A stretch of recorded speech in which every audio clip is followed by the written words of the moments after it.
Welcome to Man in America, a voice of reason in a world gone mad. I'm your host, Seth Holhouse. Something that continually interests me is the ongoing deep diving into understanding who really controls this world. To think that maybe early on in your journey, you think you have this idea that, it's a bunch of different countries all made up of different leaders and they're all battling out for control, kind of like the different states in America. There's different states and governors.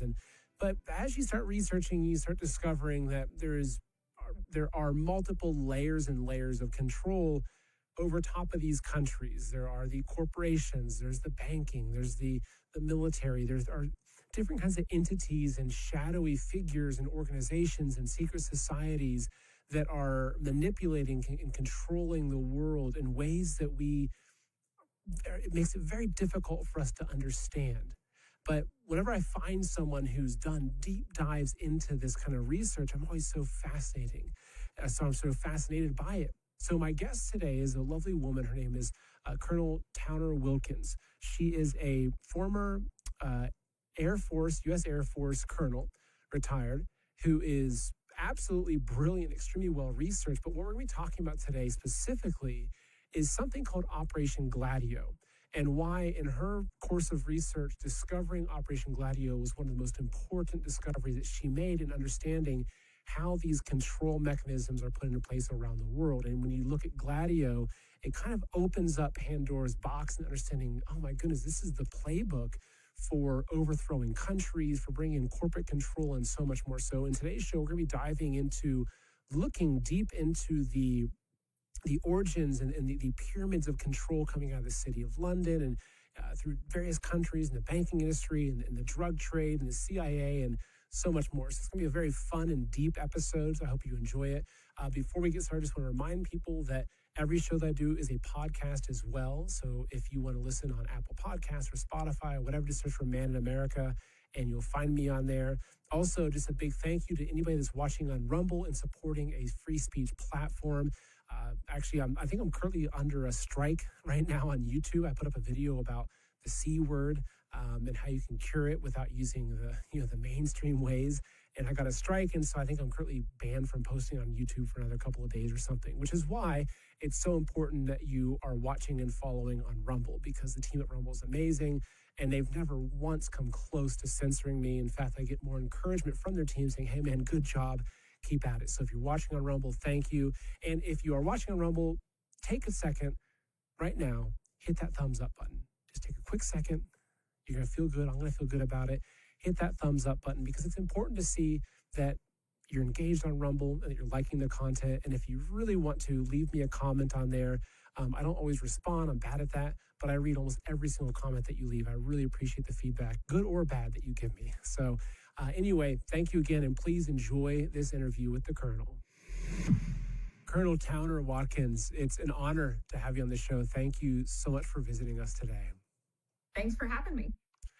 So you're a retired colonel at U.S. Air Force, if I'm not mistaken. Right. I'll let you give a little bit of your own background. I look at your wall of pins and diplomas and everything there. So I'll let you give your own introduction, which will do better than me. So I have 30 years in the Air Force, and I enlisted as an airman basic and worked my way up to colonel, thanks to the taxpayers' investment in me. I spent most of my adult life in some type of an educational program. I have 6 different degrees, and none of them are related to, well, one may be semi-related to what my last 3 years worth of research has been in. I do a lot of reading. I have been an avid reader my whole life, and I've only ever read nonfiction. And so the extent of knowledge that I have about history is fairly deep. And it's very rare that I come across a book that has information in it that kind of like knocks me out. That was up until 3 years ago. I've read over 120 books now just on Operation Gladio. once I found it. And every single book that I read knocks me for a loop.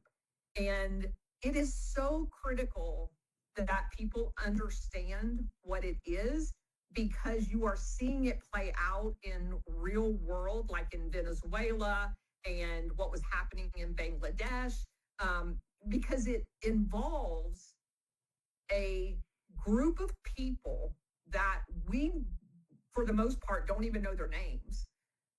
I refer to them as the international syndicate that works collectively to monopolize resources. And by resources, I'm talking about people, I'm talking about minerals, I'm talking about oil, I'm talking about every form of resources that are on Earth.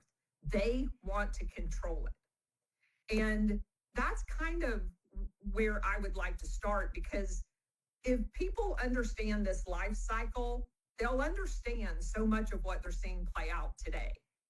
And this international syndicate goes back, some people can track it back 200 years. I basically tracked it back to the end of the late 1800s in a group called the Fabian Society. And the Fabian Societies was full of anarchists, eugenicists, and all kinds of people, primarily in the City of London. And names that you recognize come out of this: Cecil Rhodes, Balfour, the Rothschilds, all of that. And they spread across the Atlantic into the United States in the form of like the Council on Foreign Relations and that type of thing. And they were very vocal about what they wanted. They wanted one world government, and they said it. One world government. We were all shocked when people discovered that George Bush Sr. said it, in an address during his presidency.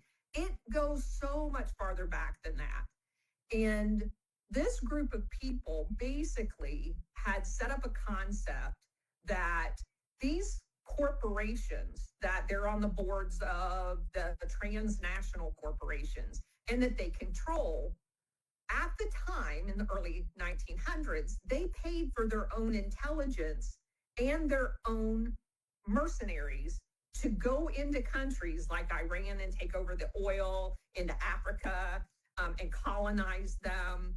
We are all familiar with the British Empire, the Spanish Empire, the Dutch Empire, but they all had cost of doing business because they had to pay for their own mercenaries and they had to pay for their own intelligence. Well, that all changed after World War II.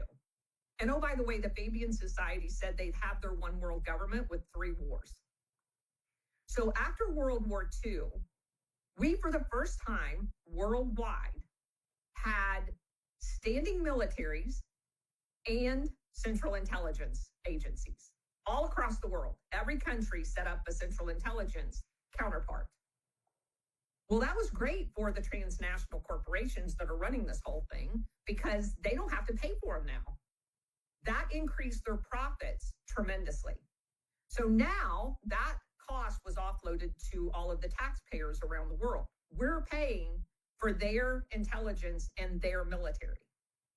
And by the way, I can draw a direct correlation to all of the military engagements post-World War II, to the resources and the companies that were responsible for whatever false flag that got us into the wars.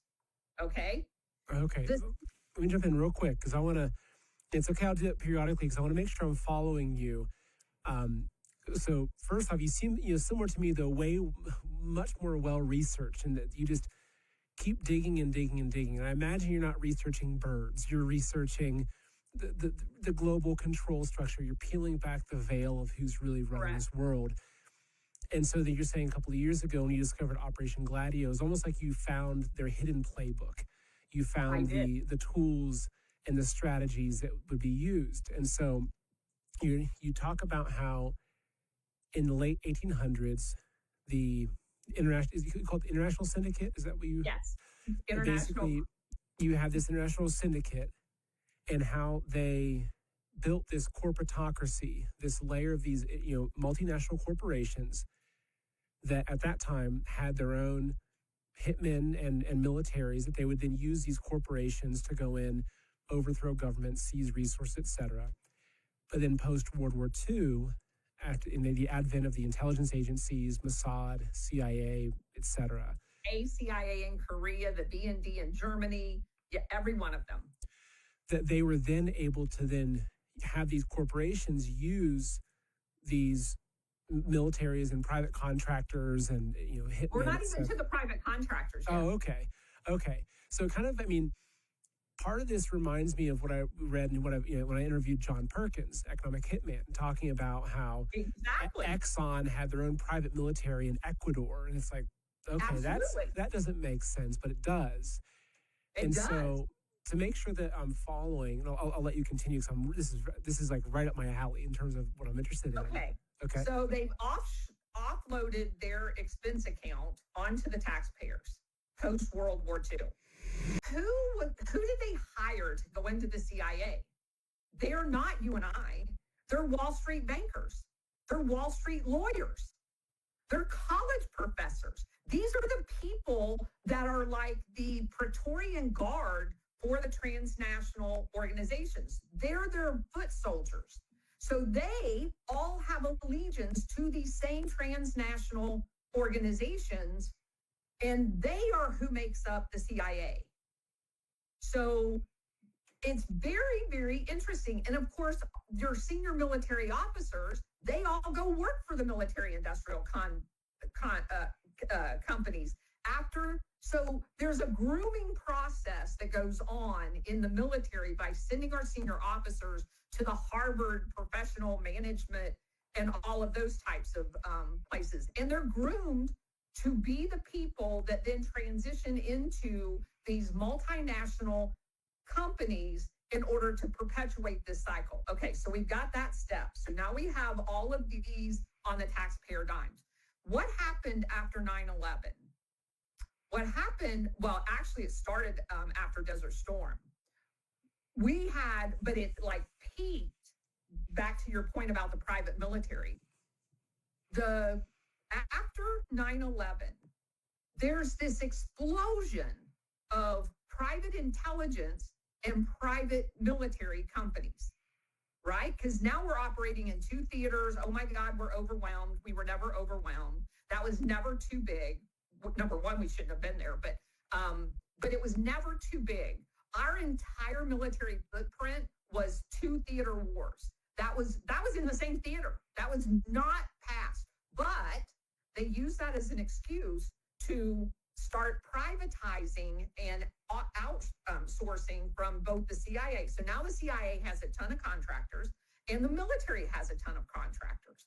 Well, if you follow the footprints of those military contractors, whether it's Blackwater, now Academy, and you start doing a wiring diagram, who all owns them? The international syndicate. They now own all of the major. So think about this. Not only did we pay for their intelligence and military by creating a standing military after World War II and the CIA, that the CIA has never worked for the American people. They have always worked for this group.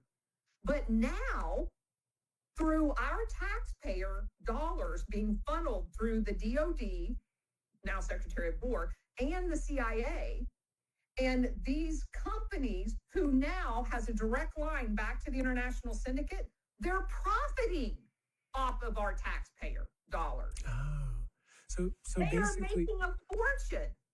So what I think you're kind of lifting the lid off of the military-industrial complex, right? And intelligence. So if you look at companies like Battelle or Boeing or Lockheed Martin or Palantir, you have all of these, which a lot of these companies have very kind of ominous origins, like Palantir, for instance, or Oracle. Shows on Battelle. I'm very familiar with them. Oh, so I had family that still works for Battelle, because I grew up in Ohio, and there are multiple Battelle facilities in Ohio. Yes, there are. Yep.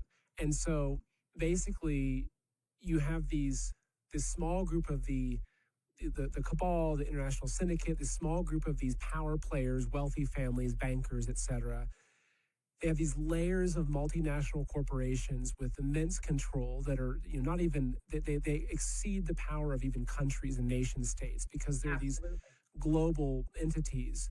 But then how they have tapped into create these basically private military, private intelligence, private. So you have all these, Navy SEALs and these kind of heavy hitting mercenaries that then go into Yes. private contracting, Yes. and you might trace it up in the line and figure out that it's actually Exxon that somehow is funding the overthrow of a country to seize the oil reserves of some African country, right? Yes. And one of the most, and I know the economic hitman covered this, but Chile is probably one of the best examples of that, where you had PepsiCo, ITT, and at the time Anaconda Mining, which was interested because at the time Chile was the number one copper mining country in the world.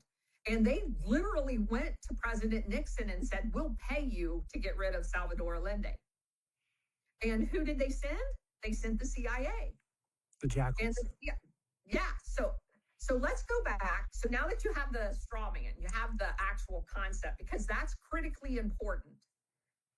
So after World War II, well, not even after, during World War II, there's a critical meeting that most people don't even know happened at the end of the war. It happened in northern Italy, and it involved Alan Dulles and a major general by the name of Lyman Lemonsker. He was the chief logistician for General Eisenhower, who was the commander in Europe. Okay, now why would a logistician go to a pre-end of war meeting with the spy master of the OSS? Well, there's a guy by the name of General Wolfe. Wolfe had created a program called werewolf units.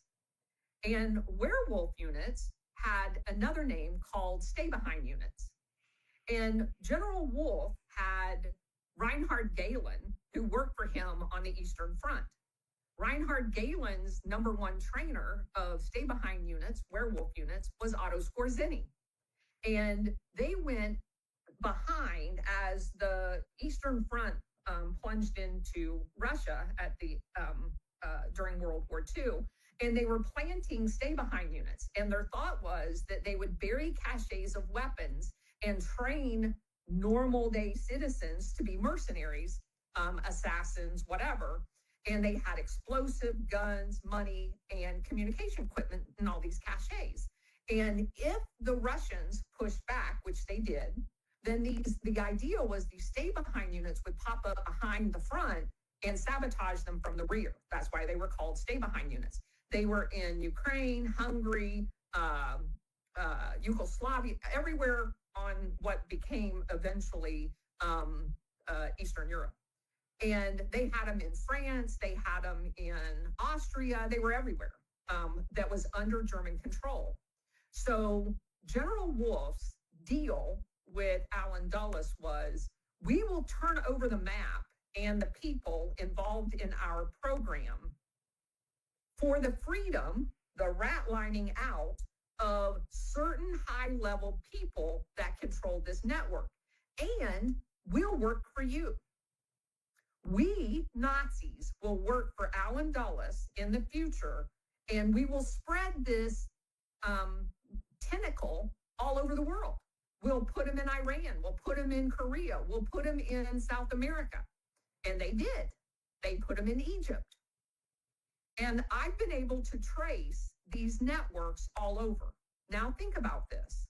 These are people that are basically trained mercenaries that you can pick up the phone worldwide and have them do anything you want.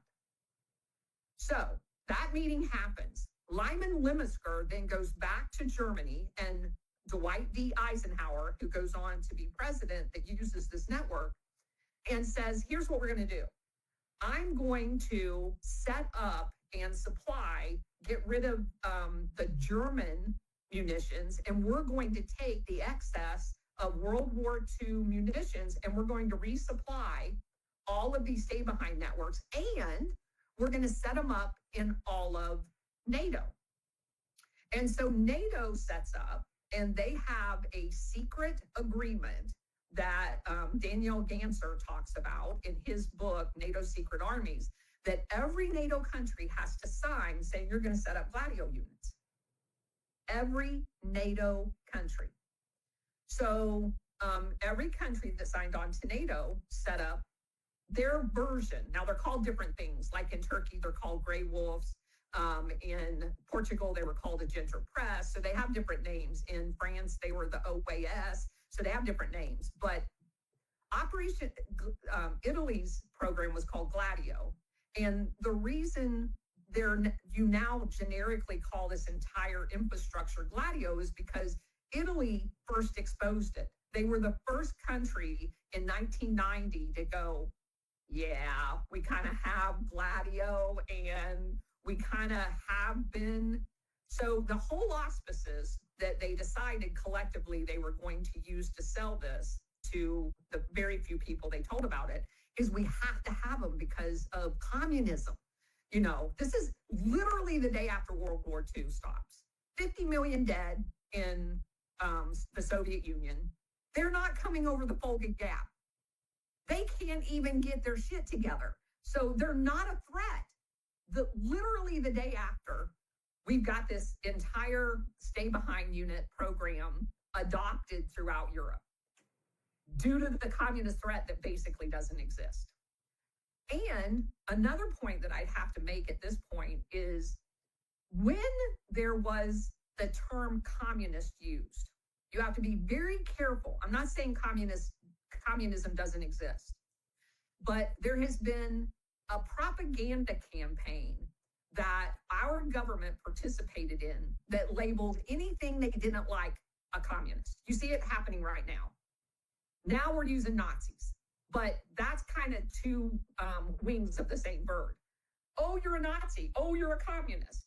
And they do that psychologically to control people. Well, I don't want to do this because you'll call me a Nazi, and I don't want to do this because you'll call me a communist, and it's control. It's called the strategy of tension. If you create a far right and a far left, you can push everybody into psychologically doing what you want them to do. Otherwise, you're going to call them names. So after Italy was freed from Mussolini, there was a lot of very poor Italians that wanted to labor-wise organize. Well, weirdly enough, there was a lot of American companies in Italy during Mussolini. Most people don't know that. A lot.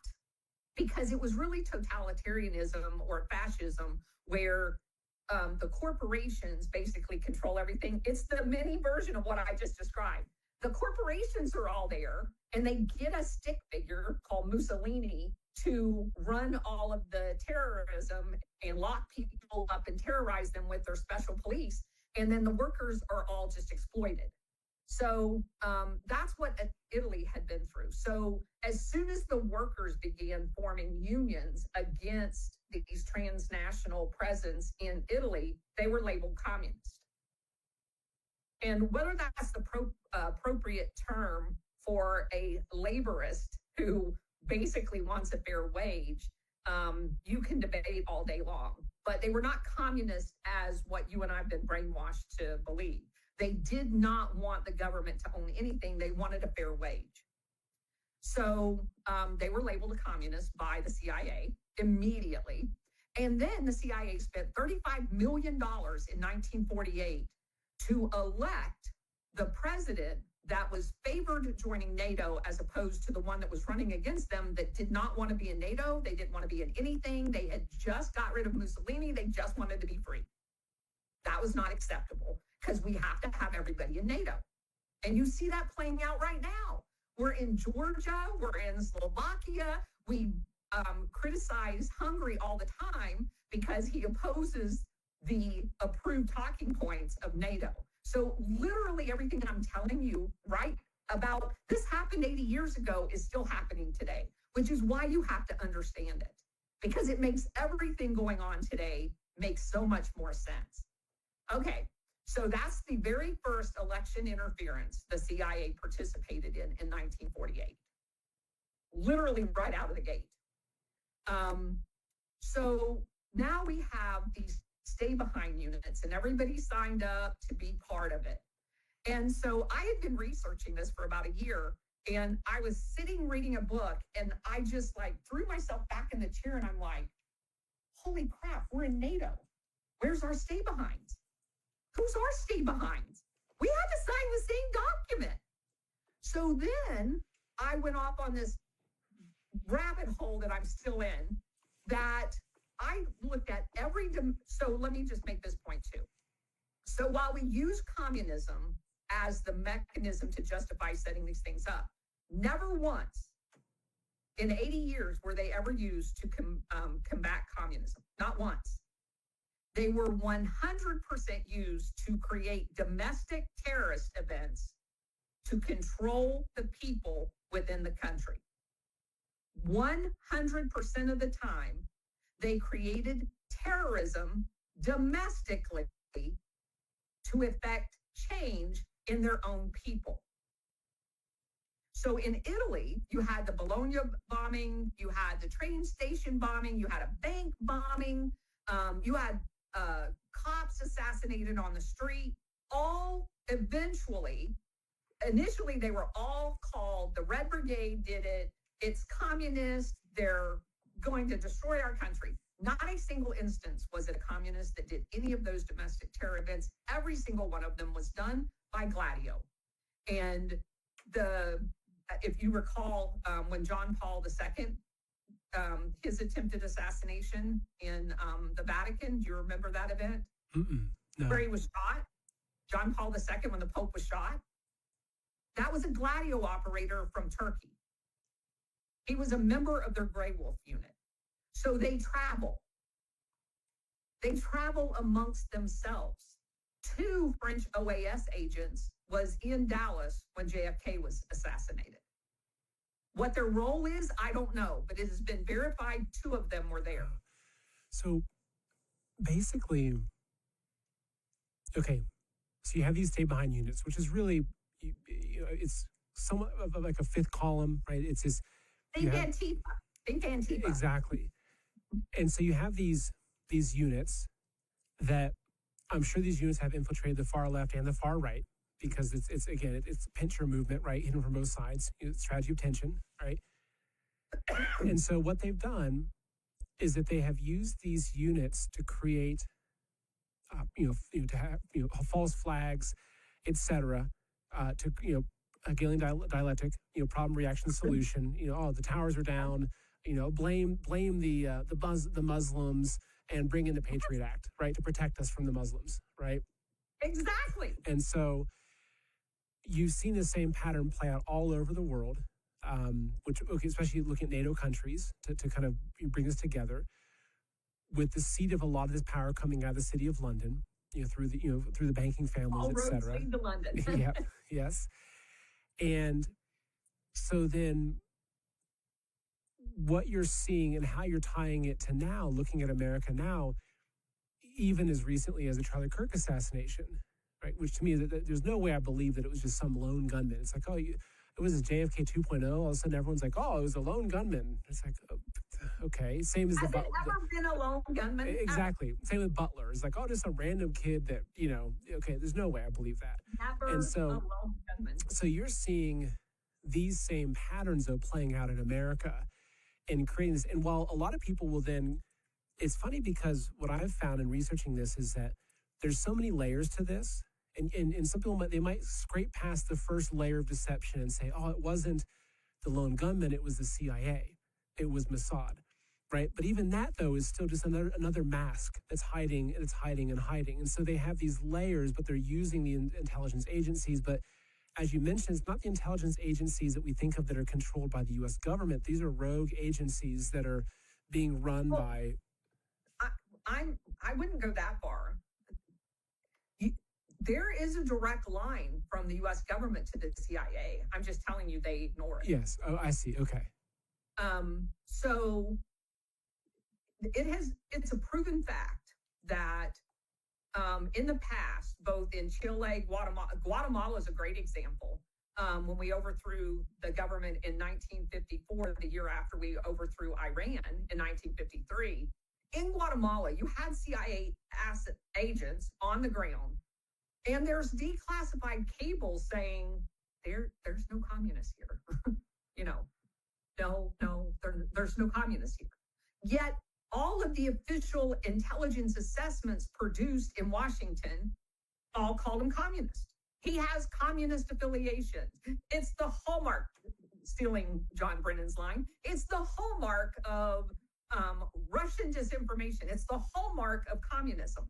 And that's all that got printed in the press here, because they're all controlled by him as well, that there were communists running literally everywhere in Guatemala. So we have to, Monroe Doctrine, we have to go overthrow the government. And it wasn't any of that. That all boiled down to United Fruit owning basically all of their arable land under corrupt land deals by buying off the elite class in Guatemala. And I think it was Arbenz gets elected, and he goes, yeah, we're not going to do that anymore. We're going to give you the taxable value of that land, which you have paid taxes for the last, 20 years on $1 million. Here's your $1 million in a deal. Wasn't paid all in one chunk, but he said, here's your $1 million. And United Fruit immediately goes, no, it's worth 20 million. And then Arbenz goes, well, you owe me a shit ton of money then, because you've only been paying taxes on $1 million. And so United Fruit just calls up Alan Dulles, who used to be their attorney, and says, hey, take them out. And we took them out. And so that's literally how these things work. So United Fruit got to stay down there. It became Chiquita Banana. And they were just sued in Miami within the last couple of years and had to pay out tens of millions of dollars for the amount of people they were responsible for killing because of these types of activities. And United Fruit was in Cuba. United Fruit was in Nicaragua. They were all over Latin America doing this kind of stuff. And so it brings you to the real world stuff of the coup that just happened in Bangladesh. If you look at that coup, 100% USAID, which is now a CIA front, it's now gone, but you still have the National Endowment for Democracy, and it does exactly the same thing. It's probably worth talking about that for just a second, because in the 1970s, the CIA, all of those hearings about the CIA, they got outed as doing all of these coups. So what they decided to do was set up all of these other organizations like USAID, which technically had already existed. So the National Endowment for Democracy was set up in the early 1980s by Ronald Reagan, right about the time we're going to do Iran-Contra, weirdly enough. And they started funding. It has 4 pots of money, basically. And it's very important what pots they are. They have a Democrat pot. They have a Republican pot. They have a union pot. And they have a Chamber of Commerce pot. And they do collectively regime change. There's 3 elements to control, to power: economic, political, and military. We already got the military. So the union and the chamber, those 2 things that are supposed to hate each other, they work collectively together with political warfare. So the National Endowment for Democracy, the Democrats and Republicans, 2 wings of the same bird, basically split. Hey, we'll do this country, you do that country. You do this country, we'll do that country. And they work with these 2 other pots to infiltrate the unions on behalf of the transnational organizations. And the chamber represents the transnational organizations. And they collectively just swoop in and overthrow a government using the CIA and USAID. And there's probably no better example modern day than Venezuela. If you go back and you look at Venezuela, as soon as they nationalized their oil company and kicked the transnationals out, and I don't know if your audience knows, but the Rockefellers basically owned almost the entire food distribution network. Nelson Rockefeller was down there and owned a whole bunch of grocery stores. They were just infiltrated. And in each of these cases, they develop a corrupt elite. Same thing happened in Cuba. You develop this in order for this type of corruption and control to go on. You have to have an elite group of people in the country that you can control, just like here. So when the country gets overthrown, who do you think comes here as expats? This corrupt people that had been in bed with the transnationals. So now think Miami, where you have all of these Venezuelans and all of these Cubans all come and set up shop in Miami. And they're not great people, I'm sorry to tell you. Are there a lot of great people that are Cuban and Venezuela? Absolutely. But embedded in that is all of these corrupt elite people because they've got to flee the country because they did some really nasty things. The same thing happened in Nicaragua when we got rid of the CIA-installed Somoza government. The same thing happened in Chile when we got rid of Pinochet, or when we installed Pinochet. So you have all of these, and these refugees all come to America, and they're controlled on where they set up camp, like Somalia in Minnesota, so that they are able to control the local networks. And that's how all of this stuff affects us today. Everybody likes to say, all of our political class likes to say, oh, Venezuela, Maduro's not legitimate. Their elections are corrupt. That they use the same machines we do. Oh, and by the way, the three guys that set that up was part of this elite class that moved to the United States in Miami. The machines were actually created in a Florida business in Miami. So tell me again how they're corrupt. They elected our president. So what do you say in here? And no one can explain that. Oh, it's corrupt when it's used over there. Well, then it would be corrupt when it's used here if it's corruptible. It literally, when you start understanding the depth of depravity of what they have set up, it allows you to see things so much crystal clear of what's going on, and you can call them out in real time. I call it wearing your Gladio glasses, because once you understand the depths of depravity of these people, you can put nothing past them. So let's jump back in time to having all of those things set up, and they're operating. There's terrorist attacks domestically all over Europe for controlling those people. Well, again, I had that devastating moment when I was like, what the hell? Where's ours?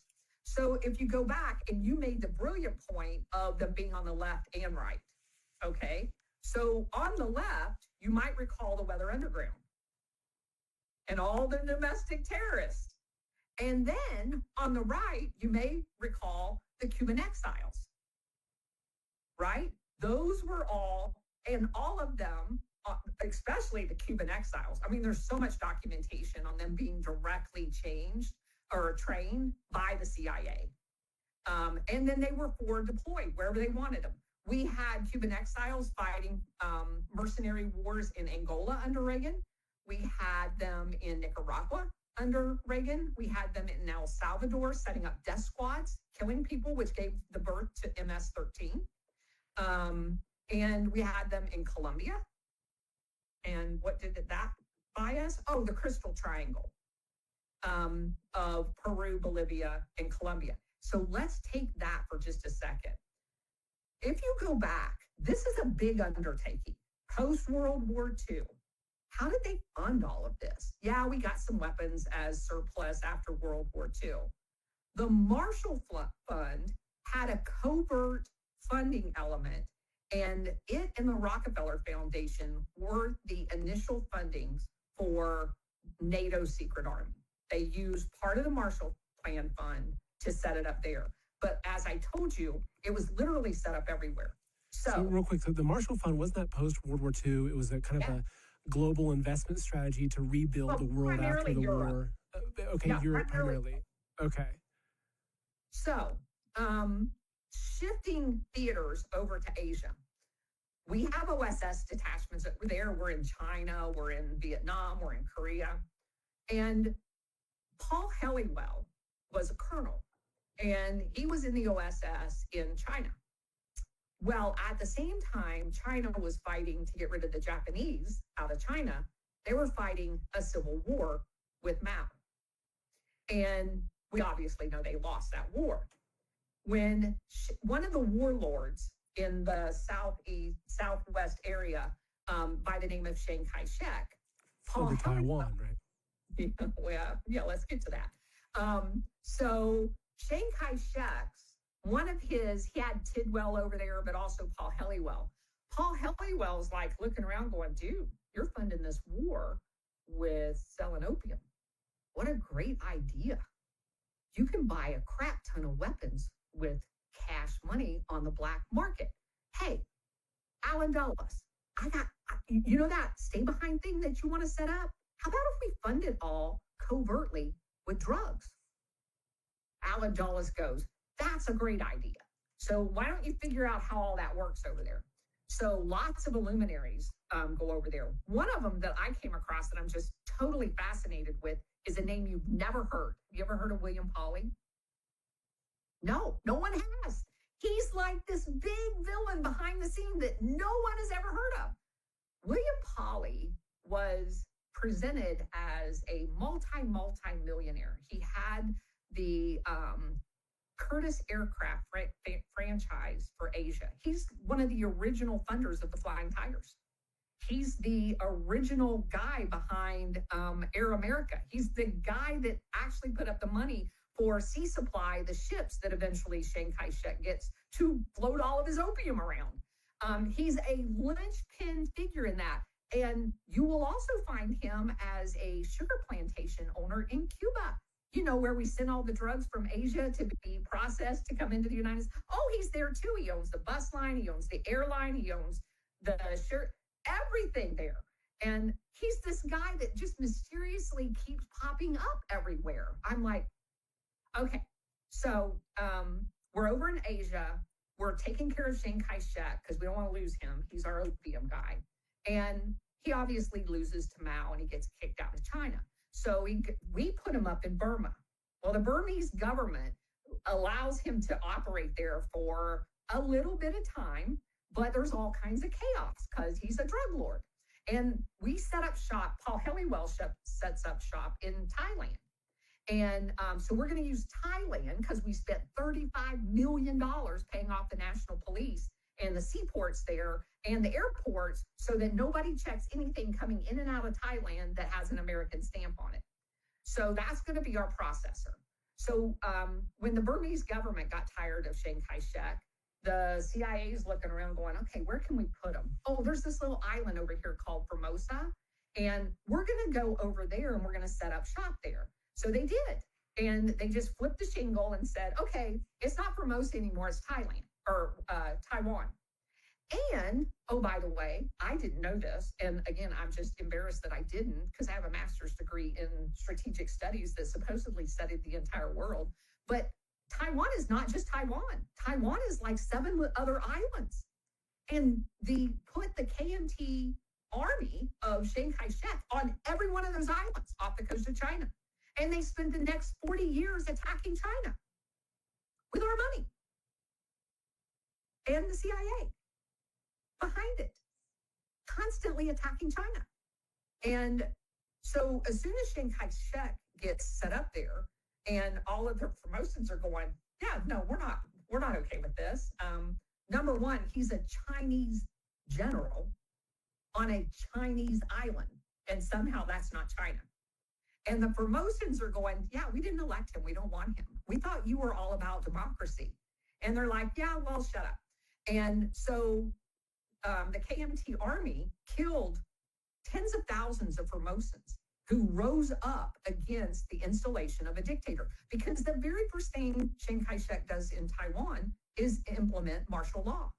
And I was not aware that the whole time our media is telling us Taiwan's this wonderful democracy back in the 60s and 70s, it was living under martial law. They didn't undo the martial law until like in the 80s sometime.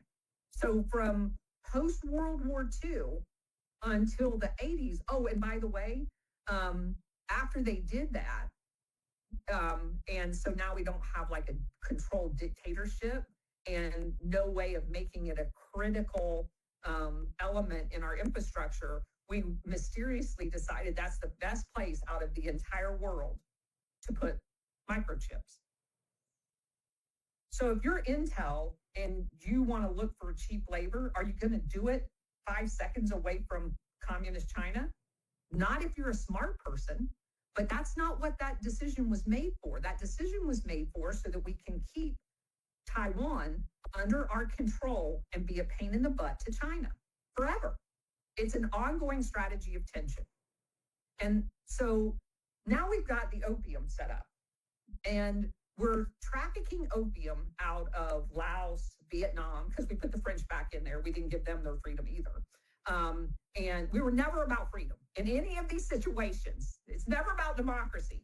So we make Vietnam basically a French colony again after the whole big freedom movement. And France is taking their opium and sending it to the Corsican mafia in Marseille to refine it. The American mafia, San Trafficano and all of them, Lansky, the entire mafia, make several trips over to the Vietnam area, Thailand, and Taiwan. So their shipments are going to Sicily.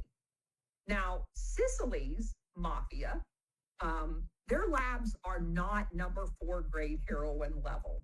They're kind of like the next layer down. So in the 1970s, Nixon's war on drugs was basically the war on killing 350 Corsican mafia guys and moving their mafia or their opium supply, heroin supply down to Sicily.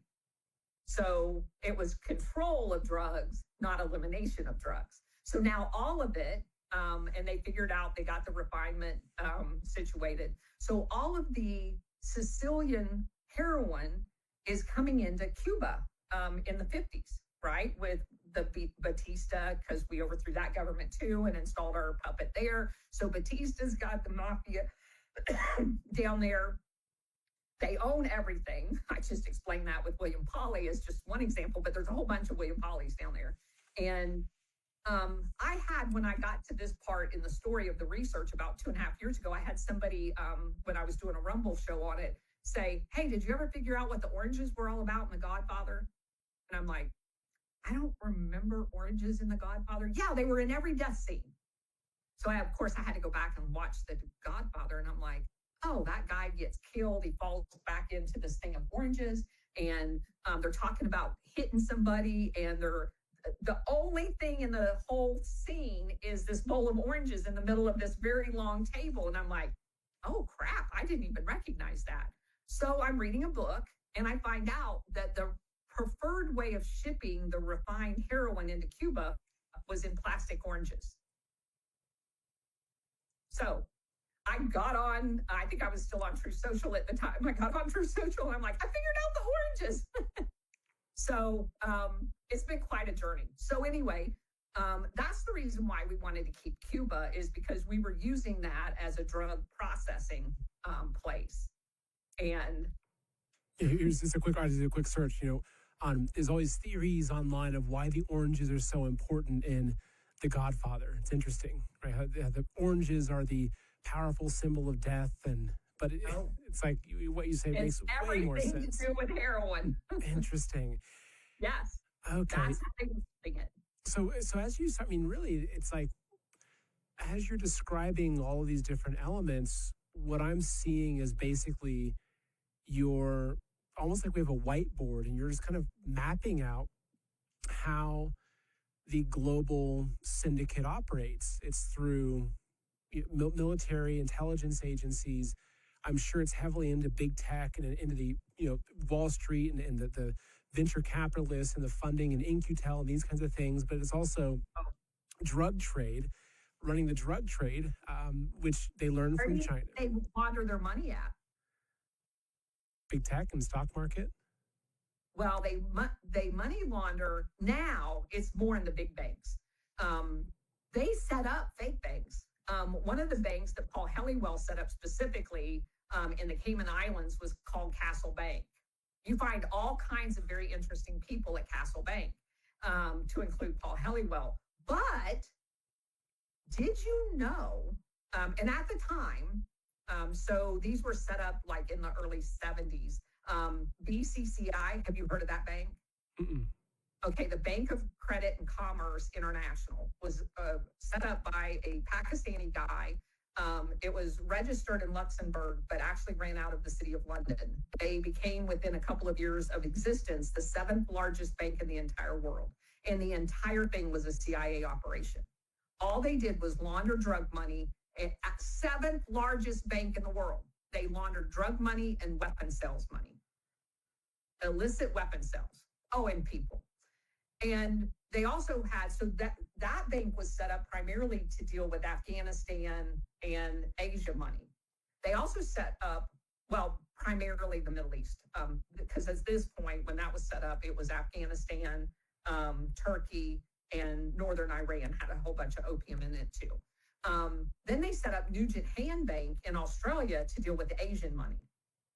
So Nugent Hand was made up of a lawyer called Nugent and a Green Beret guy by the name of Hand, Major Hand.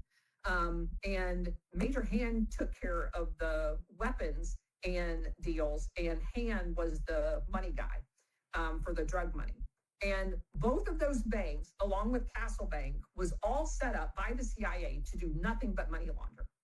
Now, those both, BCCI got exposed in, I think, 1992. And so as it's going down the tubes and getting exposed, somebody takes out Nugent. He's found assassinated in his Mercedes car.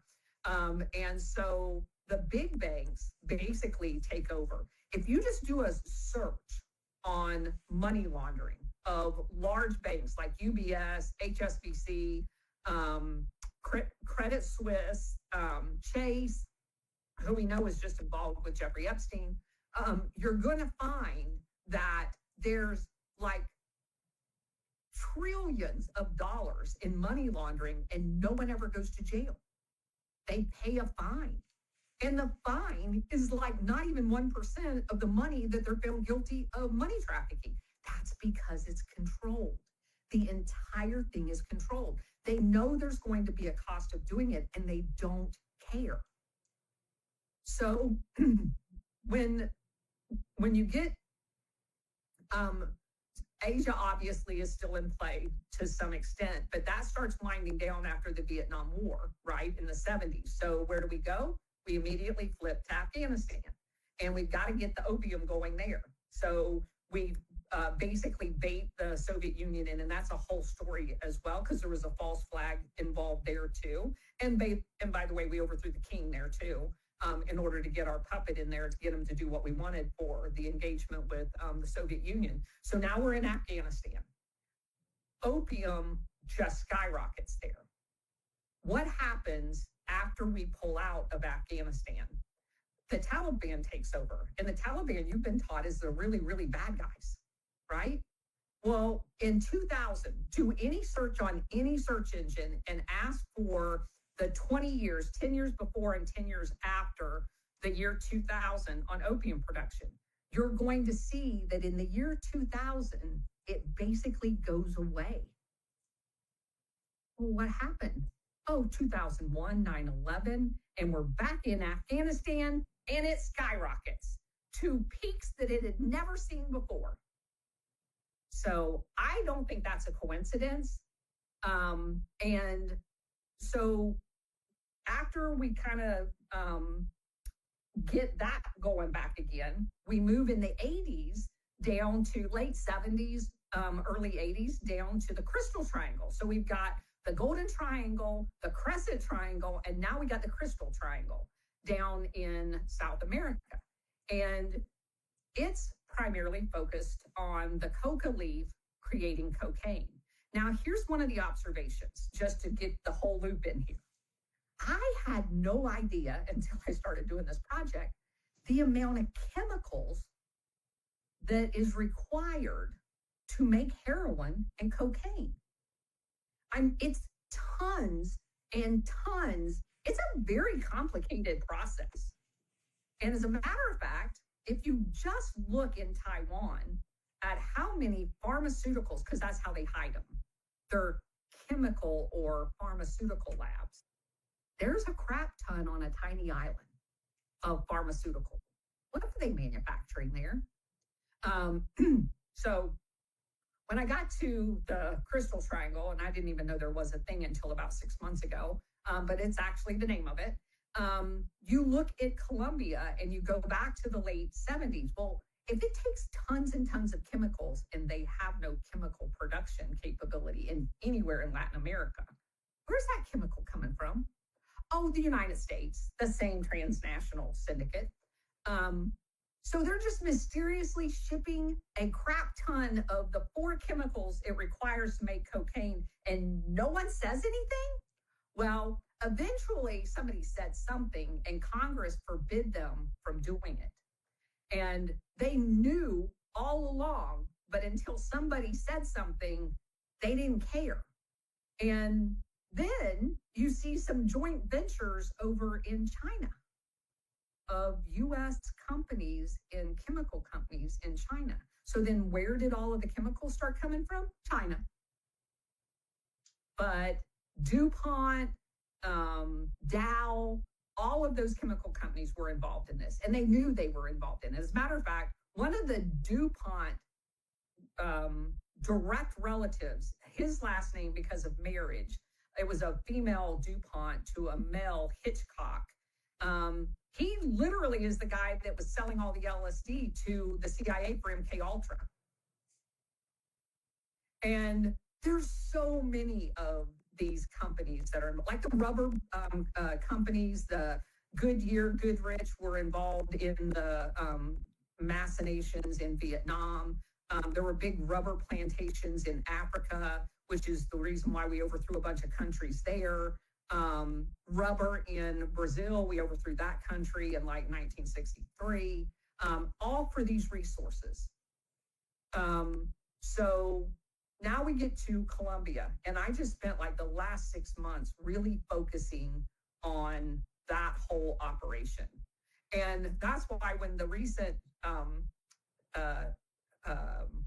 target of this Venezuelan fishing boat, I was like, yeah, that's not a Venezuelan fishing boat.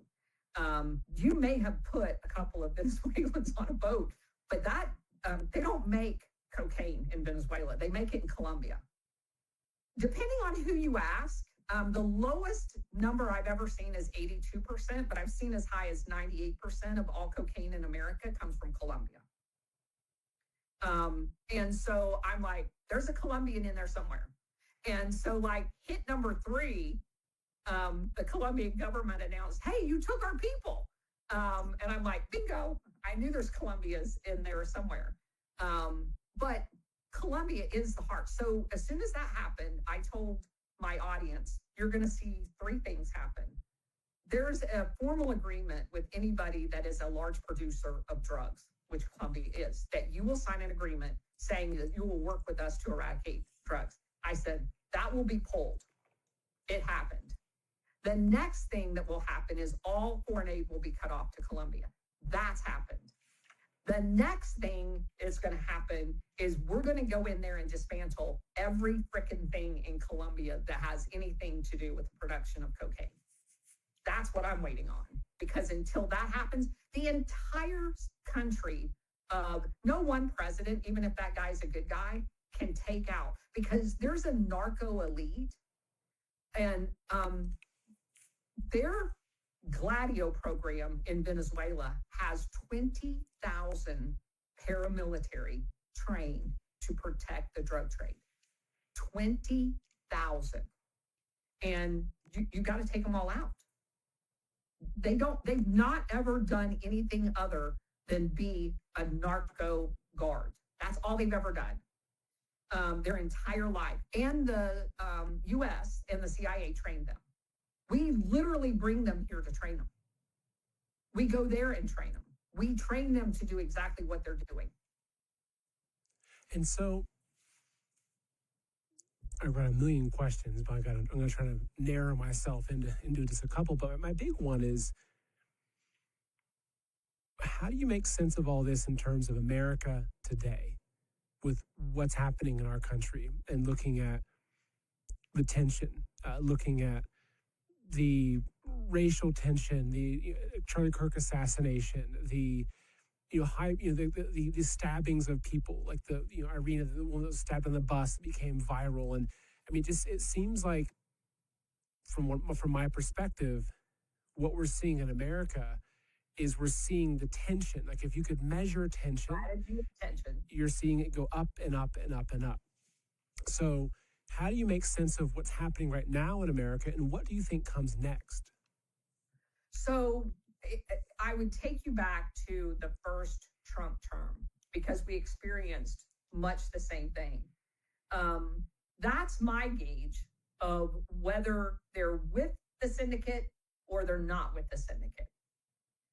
If he was with the syndicate, none of that crap happened to Biden. None of that crap happened to Obama. None of it happened to Clinton. None of it happened to the Bushes. It happened to Trump. So they tried 4 soft coups against Trump. The Russiagate thing, the Ukraine phone call, blah, blah, blah. So he's not part of them. Now, I view Trump's first term with some of the people he hired to include Bolton and Elliot Abrams, who's a convicted Iran-Contra guy. He's literally a criminal that was pardoned by Bush Sr., involved in the overthrow of Nicaragua. During Trump's first administration, him and Bolton were involved in trying to overthrow Venezuela in 2019. Those 2 people specifically, along with Mike Pompeo. But I viewed that entire operation as bringing those people into his administration, because one of the things most people who've never been in the military doesn't understand, if they're on the government payroll, everything they do on their government phone and on their computer is viewable without a subpoena. You have everything. You have all of the people they talk to. You can monitor any phone line without a subpoena. They have everything. And I believe that's what that whole 4 years was about, is trying to network everything that I've just explained to you. The foreign people that are involved in it. So when he hit the ground running earlier this year, the tension exploded because that's the way they control people. And if you listen, don't get involved in it. If you listen and you watch the way both on the right and the left, you just heard Lindsey Graham screaming like a stuck pig about killing people, and he's fine with it.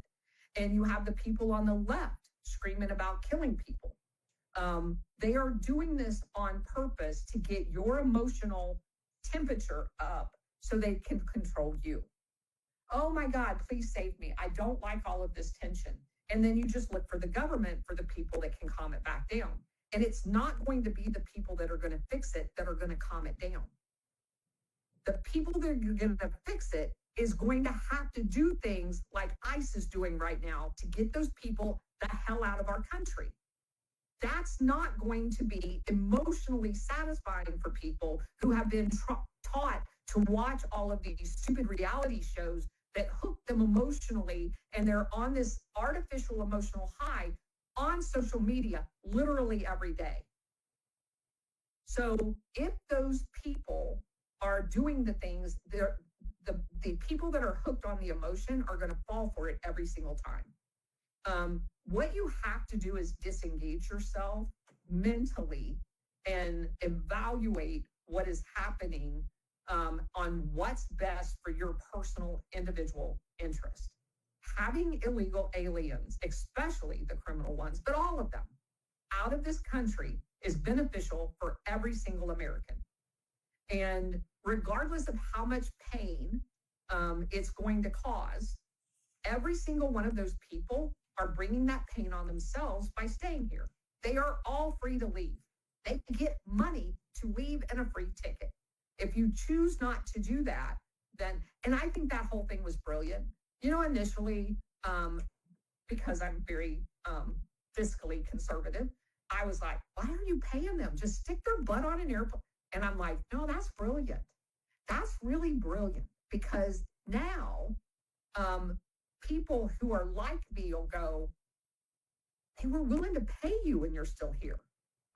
You know what I mean? So it kind of softens the rhetoric around how evil Trump is by making, no, he's literally paying them to leave. Nobody paid them to come here that we know of. And so if you look at this Gladio playbook, which is, again, strategy of tension, driving people into the middle, and you have the increasing of tension, and it keeps building and building and building until it pops. And that pop usually is when you'll have civil war, you'll have a coup, you'll have a number of things, a false flag event that create especially for the people of that country, it creates this emotional kind of trauma and shift that is they're able to use to redirect into a massive shift in society, where they come in and bring in, and they're the saviors. Exactly. And so do you see that do you predict an increasing tension here in this country? Like, these Gladio units and everything that is happening, do you think that they're going to continue to try to dial up this tension to create that in our country? Yes, that is their playbook. What I'm seeing, though, is a lot of preempting of that. The recent takedown of that terror cell that just happened in the last 48 hours or 72 hours. There does seem to be a heightened level of preemptive taking down. And I don't know if you've paid attention, because I pay attention to the monumental amount of drug busts that are happening. Literally tons coming into the Houston port, massive amounts of drugs being intercepted. That tells me that they're out ahead of the network, that they're watching them. And I explained that to somebody the other day. They were like, they're just like randomly blowing up boats. And I said, no, they're not. I said, if you understand militarily, the Caribbean is a very big body of water. They found a tiny little boat. They didn't just find that tiny little boat. They tracked that tiny little boat from where it started until it got into international waters. That's a level of surveillance that most people have no clue about. We have the capability to see what color eyes you are from space. And that level, although I know all about the whole digital ID and all that other crap, but in these operations, that level of surveillance, of illegality going on, for the people sitting in Colombia who have 20 of those boats going out every 15 minutes, they're going, oh shit, how'd they get that one? And then another one. And then we're going to go over the Pacific, and we're going to get those coming off the coast over there too. Oh crap. It looks now to them like we have the entire, and we just got a sub. I said, you guys buckle up, because a crap ton of that's coming in by air. And when we start taking down aircraft, whether it's in the air or on the ground, there's going to be a whole lot of ruckus around that. A crap ton of it comes in by air. So I think that there is such a level now of awareness of the criminals, that we have our eyes on you, that they're in a state of panic. And it's better they be in a state of panic than us. Exactly. Well, we've already gone not well past an hour, but we've already hit our hour mark. And I want to be mindful of your time. And I think there's going to be, a part 2 and part 3 to this discussion, because I think that we could spend, hours just talking about Europe post World War II. I have a feeling that you've got a lot more to say about that. But as we are wrapping up, I want to make sure that I bring attention to your Twitter. I still call it Twitter. I don't like these X. X is stupid. your Twitter profile, which I'll make sure that I link in the description, which is just, it's at Colonel Towner. And also, I want to highlight on your Twitter profile here, if you click on view more of your profile, here you have your links to your Gladio one-on-one, your Substack, your Rumble account, and your online store if people want to purchase your merchandise. So I'll make sure that's linked below. And I want to thank you for responding to my Twitter DM. I said, hey, how about we do a show together? Because I saw you and I'm fascinated by this stuff. But I also just want to thank you for doing what you're doing and trying to get this information out. You're doing a good job at it. It's apparent that you're very well researched. And I guess I'll just ask you if you have any final thoughts as we're wrapping up today. So just a little bit about how I do this. On X, I have a 4 o'clock show almost every day. I do travel quite a bit, like I'm leaving tomorrow. So I won't be doing a 4 o'clock show for a couple of days, but generally Monday through Friday, I have a 4 o'clock show and we go through books.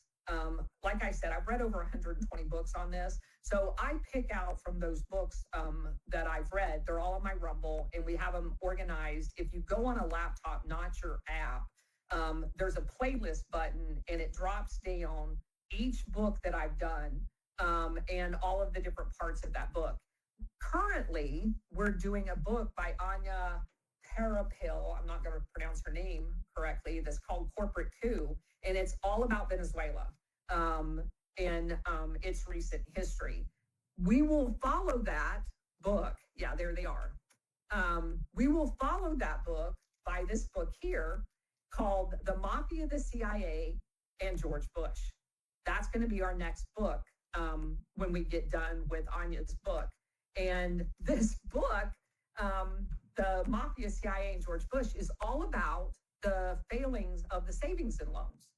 And people would go, well, what's that got to do with Gladio? It has everything to do with Gladio. Because, and again, I was shocked. The savings and loan debacle happened in the 1980s. What else happened in the 80s? Oh, Iran-Contra. Oh, the crack cocaine in Southeast Los Angeles and paying for using drugs to pay for the Contras, all laundered through the savings and loans in a very small group of people that purposely collapsed the savings and loan. It is literally and I just explained how the mafia is in it, CIA, and the politicians. And that book, and William Polly makes a guest appearance in the book. I just about fell out of my chair. I mean, the man is literally everywhere. So I encourage people, I'll pull that up again. So I'll make sure, again, your links are in there. But so yes. As you mentioned on your Rumble channel, if you go over to playlists, and this is, again, not on the app, just on a desktop, then you can see all of your different playlists where you're going over different books. And you've got, 11 videos on hidden towers. You've got, so anyway, you have all the information there in addition to your main, channel information. So, well, Colonel, it's been a pleasure speaking with you. This is our first time meeting, so it's a pleasure meeting you. I really enjoyed speaking with you, and thank you. We'll definitely do this again. I really appreciate your time. Absolutely. Thank you very much. Thank you.